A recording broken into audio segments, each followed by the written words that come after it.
We're done with resonance effect. Now we'll do electromeric effect. Electromeric effect, ये आपका है temporary effect. This is the only temporary effect among the four of them. तो temporary effect which is caused when your electrophile या फिर nucleophile attacks. When electrophile या फिर nucleophile attacks. ठीक है, इसमें क्या हो रहा है, आपकी पाई बॉन्ड है. ठीक है, इसमें अगर सबसे पहले इलेक्ट्रोफाइल अटैक कर रहा है, ठीक है, तो इसका क्लाउड डेंसिटी कैसे शिफ्ट हो गई. इधर पॉजिटिव चार्ज आ जाएगा, ऐसे कर देते हैं, इधर पॉजिटिव आ जाएगा, नहीं इधर नेगेटिव आ जाएगा, इधर पॉजिटिव आ जाएगा. ठीक है, तो इलेक्ट्रोफाइल कहाँ जाके अटैक करेगा, इस पे. तो क्या हो रहा है, यहाँ पॉजिटिव और यहाँ इलेक्ट्रोफाइल. ठीक है, तो सिंपली क्या हो गया, ये प्लस ई इफेक्ट. सिंपल प्लस ई क्या हो गया, जब इलेक्ट्रोफाइल पहले अटैक कर रहा है. और वही बात देख लो अब न्यूक्लियोफाइल के लिए, अगर न्यूक्लियोफाइल पहले अटैक कर रहा है तो क्या हो जाएगा, माइनस ई.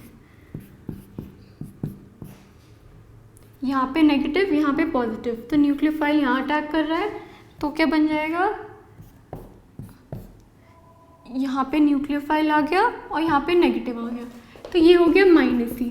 ठीक है, सिंपल टर्म्स में यही है कि अगर हमारा इलेक्ट्रोफाइल पहले ऐड हो रहा है, ऐड क्यों ऐड बोला, क्योंकि डबल बॉन्ड से सिंगल बॉन्ड बन रहा है. ठीक है, एडिशन हो रहा है.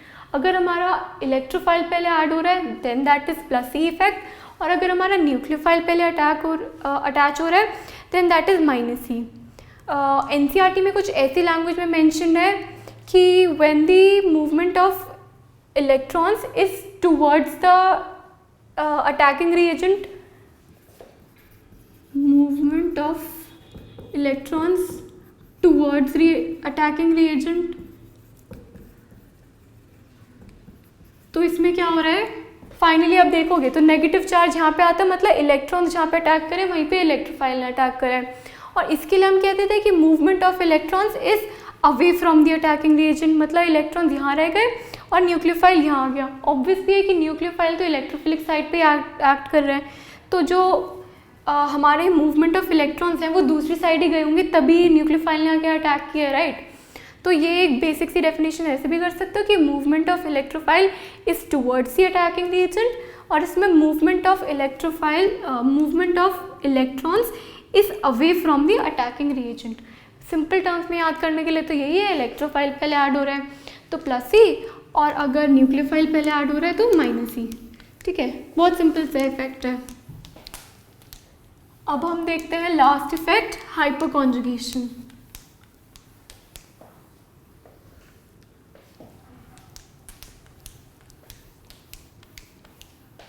ठीक है, हाइपरकॉन्जुगेशन.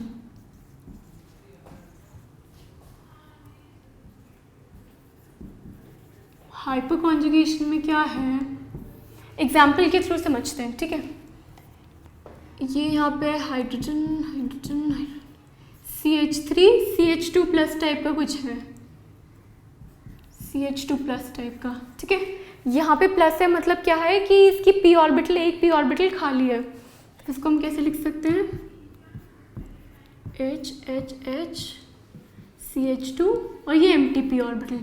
क्या है, अब हमें दिख रहा है एम्प्टी p ऑर्बिटल है यहाँ पे, मतलब इलेक्ट्रॉन्स आ सकते हैं.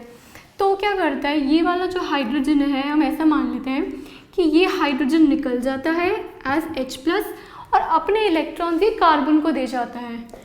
तो क्या बन जाता है, H+, CH, एक कार्बन का इलेक्ट्रॉन जो खुद का है और एक जो हाइड्रोजन ने दे दिया ये, और CH2. अब क्या है, बस अब हमें सिंपली दिख गया है कि यहाँ पे पॉजिटिव चार्ज है और यहाँ पर एक लोन पेयर है, तो ये अपने में एक बॉन्डिंग बना लेते हैं. ठीक है, तो इस वाली बॉन्ड को, जो सेकंड हमारी बॉन्ड बनी है, हम इसको बोल देते हैं सिग्मा p ओवरलैप. इसमें क्या हो रहा है, सिग्मा बॉन्ड जो हमारे CH3 वाले कार्बन के बीच में C और H के बीच में जो बॉन्ड थी वो हो गई, और ये क्या है पाई ऑर्बिटल जो इसकी एम्प्टी ऑर्बिटल थी, CH2+ वाली जो एम्प्टी ऑर्बिटल थी वो हो गई। तो बेसिकली देखा जाए तो ऐसे कह सकते हो कि ये एक सूडो मेसोमेरिक इफेक्ट हो गया।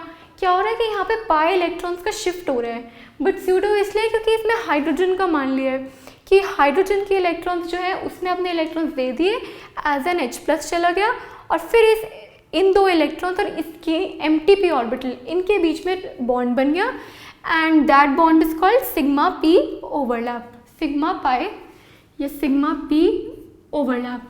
ठीक है, तो इनफैक्ट अगर हमें बात करनी है कि प्लस एच इफेक्ट वही हो गया कि इसने इसको स्टेबल कर दिया है, राइट।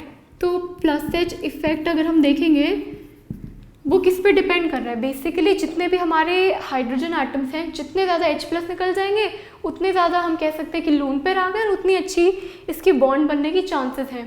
तो क्या है, जितने ज़्यादा हमारे हाइड्रोजन हो गए इसीलिए जो कहेंगे 1 डिग्री वाले में नंबर ऑफ हाइड्रोजन ज़्यादा है, इसलिए इसका प्लस एच इफेक्ट ज़्यादा होगा।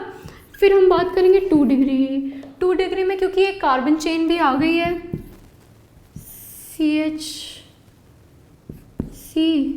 क्या है 2 डिग्री में यहाँ पे एक कार्बन चेन आ गई है, तो अब क्या है इसका प्लस एच इफेक्ट कम हो गया है। क्यों? क्योंकि इसमें हाइड्रोजन जो है अब सिर्फ 2 ही निकल सकते हैं, ऐसे इस वाले में 3 निकल रहे थे, इसमें सिर्फ 2 ही हाइड्रोजन H+ बन के निकलेंगे, थोड़ी प्रॉबिलिटी कम हो गई बॉन्ड बनने की। और फिर 3 डिग्री, ठीक है। तो सिंपली हमारा यही ऑर्डर रहता है with respect to alkyl groups.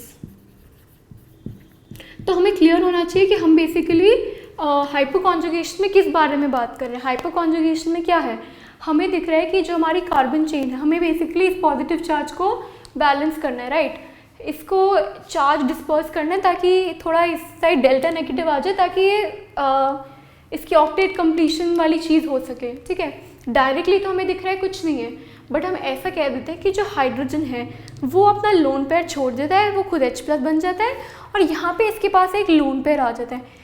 फिर इस लोन पेयर में और यहाँ की जो P ऑर्बिटल खाली है, जो पॉजिटिव चार्ज दिख रहा है, उसके बीच में एक बॉन्ड बन जाती है। उस बॉन्ड को हम क्या कह देते हैं, sigma P overlap. Sigma bond हो गई जो इसके बीच में थी, सिग्मा बॉन्ड ये वाली हो गई, P ऑर्बिटल हो गई जो इसकी खाली P ऑर्बिटल है, ठीक है। तो इससे वी आर डन विद हाइपोकॉन्जुगेशन।